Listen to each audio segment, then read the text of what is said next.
వైఎస్ఆర్సీపీ జగన్మోహన్ రెడ్డి వారి సతీమణి భారతమ్మ వీరందరూ కూడా ప్రచారంలో తిరిగి జగన్మోహన్ రెడ్డి నేను కానీ గెలిస్తే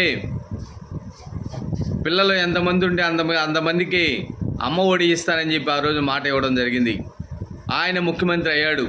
ముఖ్యమంత్రి అవ్వడం నేను ఒక బిడ్డకే ఇస్తానన్నాను, నేను ఎంతమంది ఉంటే అంతమందికి ఇస్తానని చెప్పలేదు అని చెప్పి మాట మార్చాడు.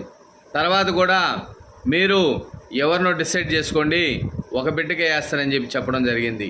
కానీ నారా చంద్రబాబు నాయుడు గారు ఎలక్షన్ హామీ, సూపర్ 6 హామీ ప్రచారంలో మనం కూటమి ప్రభుత్వం గెలిస్తే ఇంటిలో ఎంతమంది చదువుకునే పిల్లలుంటే అంతమందికి నేను 15,000 రూపాయలు ఇస్తానని చెప్పి ఆ రోజు నారా చంద్రబాబు నాయుడు గారు మాట ఇవ్వడం జరిగింది. నారా లోకేష్ గారు మాట ఇవ్వడం జరిగింది. పవన్ కళ్యాణ్ గారు మాట ఇవ్వడం జరిగింది. మాటకి కట్టుబడి కూటమి ప్రభుత్వం ఈరోజు ఎంతమంది ఉంటే నలుగురుంటే నలుగురికి తల్లికి వందనం వేశారు, ఇద్దరుంటే ఇద్దరికి వేశారు, ముగ్గురుంటే ముగ్గురికి వేశారు.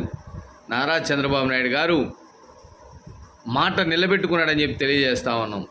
ఈరోజు వైఎస్ఆర్సీపీ కొంతమంది కుక్కలు ఊరికి లవ్ అని మాట్లాడుతూ ఉన్నారు. 15,000 రూపాయలు చెప్పాడు, ఈరోజు 13,000 వేసాడని చెప్తున్నారు. ఒరే బొచ్చుగాలరా, స్కూల్లో మెయింటెనెన్స్కి ఖర్చు అవుతుందా లేదా? మెయింటెనెన్స్ ఖర్చు ఆ రోజు మీ జగన్మోహన్ రెడ్డి ఏం చెప్పాడు? 2,000 రూపాయలు మెయింటెనెన్స్ తీసుకున్నాము, మెయింటెనెన్స్ చెయ్యాలి అని చెప్పి ఆ రోజు చెప్పడం జరిగింది. ఈరోజు కూడా నారా చంద్రబాబు నాయుడు గారు కూటమి ప్రభుత్వం స్కూళ్ళు కూడా అనేక విధాలుగా బాత్రూమ్స్ కావచ్చు, స్కూల్ పెంచులు కావచ్చు, అన్నింటిని కూడా మెయింటెనెన్స్కి 2,000 రూపాయలు తీసుకున్నారు. కానీ నారా చంద్రబాబు నాయుడు గారు ఒక బిడ్డకి ఇస్తాననలేదు. నలుగురున్నా నలుగురికి వేసాడు, ముగ్గురుంటే ముగ్గురికి వేసాడు, ఇద్దరుంటే ఇద్దరికి వేసాడు. అది నారా చంద్రబాబు నాయుడు గారు ఒక్కసారి మాట ఇస్తే మాటకి కట్టుబడే నాయకుడు మా నారా చంద్రబాబు నాయుడు గారు. మాటకి కట్టుబడే పార్టీ తెలుగుదేశం పార్టీ, మాటకి కట్టుబడే ఉండే కూటమి ప్రభుత్వం. గుర్తుపెట్టుకోండి.